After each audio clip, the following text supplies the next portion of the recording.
I'm really excited because we're going to have a brief presentation to hear more about community voices. New Breath Foundation has been supporting community organizations, and you're going to hear from a few of them today. I'm excited to introduce, immediately to my left, Nikki Chan, who's the Executive Director for Empowering Marginalized Asian Communities. From Stockton.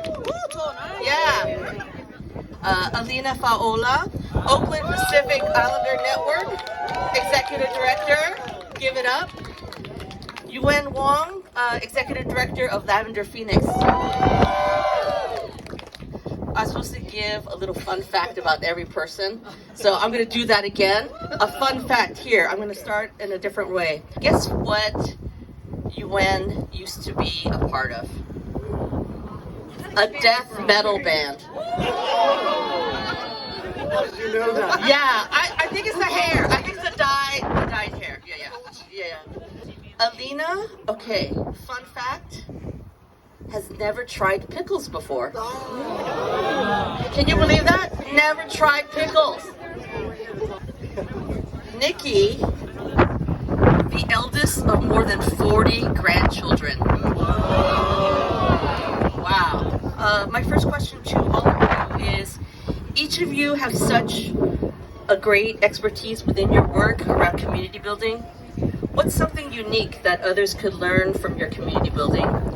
And could you share a little bit of some solutions or things that you're piloting in your organization? And we'll start here.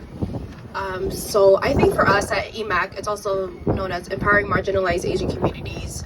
For us, we're new. So we were founded back in 2017 and then didn't get fully funded and staff until 2020 by New Breath Foundation. So for us, we actually had a reentry panel last week. There was API Resiliency Summit for reentry, formerly incarcerated and justice impacted individuals. We had a separate breakout group for like partners and organizations. So I don't know if y'all go to the Central Valley too much. So I'm from Stockton. Our org is based out in Stockton. There's actually over 2,000 nonprofits in the San Joaquin County alone, and 1 in every 20 workers in San Joaquin County work at nonprofits. So it's vastly huge of the support of nonprofits in town. But EMAC is the only API advocacy group in our town. So we're the ones that's rocking with our folks, we're the ones supporting our folks. We had a reentry summit last week, and I wasn't able to go into this partner space, but we have folks coming to say, oh, Black, Asian, Latino, white people, we're all people of color. And then we had another community member who kept calling our community offenders. So this is like the landscape that we've been dealing with Stockton for the last something years. So for us, EMAC is building something new. We're filling in a gap that has been big for a really long time. So for us, building an advocacy kind of group, taking models from like our partners at APSC, who were really big heroes to us, and really taking that and bringing it to the Central Valley. I think that's the biggest gap, and that's something new we're really trying to build, is making EMAC the solution. Thank you. Alina? Yeah, hi everybody. I think for us, for the Oakland Pacific Islander Network, also known as OPEN, I would say not to neglect the basics. You know, once you get in the work and once you've been in the work for a while and you see what people, specifically your community, needs, you're like, you need to do this, you need to do that. But I've learned to not neglect the basics, because the majority of us are in those spaces. So for example, we've recently just launched our athletics department, which, you know, Pacific Islanders, we're like football players, basketball, volleyball players, all the things. And we've seen so many youth being impacted by our athletics department, which has ultimately funneled into the main work that we do, which is the case management. So that's been really cool. And also a lot of our students have gotten Division I scholarship offers, so that's really cool, and I think I almost neglected it. My name is Yuan. I am the Executive Director of Lavender Phoenix. We're based right here in San Francisco, and we build transgender, non-binary, and queer Asian and Pacific Islander power. Are y'all down for that? You know, less than 10 years ago, organizations like Lavender Phoenix across the country banded together after a generation of fighting and won marriage equality. But in the aftermath of that win, so many hundreds of organizations across this country that organized and served trans and queer people immediately collapsed. Funders left them, said that this work was no longer a priority, said that trans and queer people's issues were already addressed. When we look around right now, less than 10 years later, is that what we're seeing? No. We are not seeing that. We are seeing an onslaught of attacks on trans people across this country, the likes of which we have never seen before. So I think that one of the lessons that I've learned at Lavender Phoenix that I want to share with folks here is that we need to be centering, we need to be building the leadership, the organizing, the power of grassroots trans and queer communities in our broader communities for the long term. We are not just here to defend ourselves. We are not just here for single wins. We need to center trans and queer folks for the long term if all of us are going to be free and if we're going to win. Thank you for that. Many of you are funders in the audience right now. And this question, please listen carefully and take it to heart. Because, I think part of this work is about hearts and minds. And we're not doing this for, put our name on a building or anything like this. We're doing this for the community. So really just take this to heart. The question is, what kind of relationship do you want to have with funders as grassroots organizations?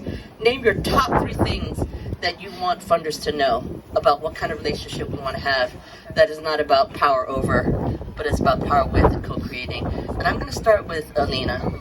First of all, I want to say thank you to all the funders. We're able to do the work that we do because of you, and we understand that this is teamwork. Everybody has their role, everybody has their place in making change in the community, and so I first just want to say thank you. A couple things that I would say that I would want funders to know is to be flexible, especially with grassroots organizations. As a founder, I think one thing I've seen is, man, I'm really building, I'm really learning. There's language that I don't know, there's things that I don't know, and when honestly, sometimes it's a little intimidating, meeting with people who work with folks who have been in the game for a while. And so I would say that flexibility is something that's huge, and I think that's also what New Breath has had, is just so much flexibility, and it has helped me grow as a leader. It's helped us, our organization, grow because of New Breath and their flexibility and their understanding and grace and patience with me as a new founder is because of that, we've been able to grow from 1 staff to 7 of us now, and that is because of the flexibility that our funders have had. And so I would say that. Thank you guys. Love y'all. Perfect. Thank you. Nikki. So my top 3 things, number 1 is definitely, I don't know how many of y'all garden, but I know with funders, you tend to give the seed money, the first part. But when you garden, you just don't plant the seed. You need fertilizer, you need water. So definitely thinking multi-year, not just okay, here's 50 grand and have fun, and they don't talk to us after. So I think definitely having a multi-year plan with organizations, because you can't just put the seed in the ground and expect it to grow. You need everything else. And number 2 would be just understanding the landscape of California. I love the Bay. I went to school in the Bay Area, I went to Marin, and I met my fiance from Daly City. But we have to really think about California as a whole, especially the Central Valley. The Central Valley is massive, y'all. It's huge. So 36% of federal funding goes into the San Francisco Bay Area. Y'all know how much goes at my house, in San Joaquin County? Only 6%. 6% of federal funding only goes to the San Joaquin region where I'm from. So having that understanding that the Central Valley is huge and that we're a powerhouse to be reckoned with. We got folks coming up. We have people who've been organizing for a long time. Our voice is getting stronger. So definitely looking at that. And then also the last one is just this trust building. New Breath is New Breath was one of our biggest supporters, and they've been able to build a trust relationship with us and continue building with us. I think that's so important. I know they invite us to everything. They came out to our event last week. So just continue to in a relationship, even if we're not getting funded anymore, still continue to build with us and still continue to learn from us. And we want to know what y'all are doing too, because we want to support you too. You know, New Breath invited us out here, so we were like, yeah, of course I'm down to support us. So understanding the landscape of California, trust building, and help us grow our seed. Yuan, thank you. I'm just gonna say one thing. I think it is like 1,000 things, so I think that's enough. The one thing would be, give us the time to be strategic. Give us the time to be strategic. I think there are so many organizations that are fighting just to make it to the end of the year, when foundations are, you know, living far beyond that. It's impossible for organizations who, sometimes like Nikki said, are the only organization in their region doing the work that they're doing, to think for an entire generation, to plan for a generation.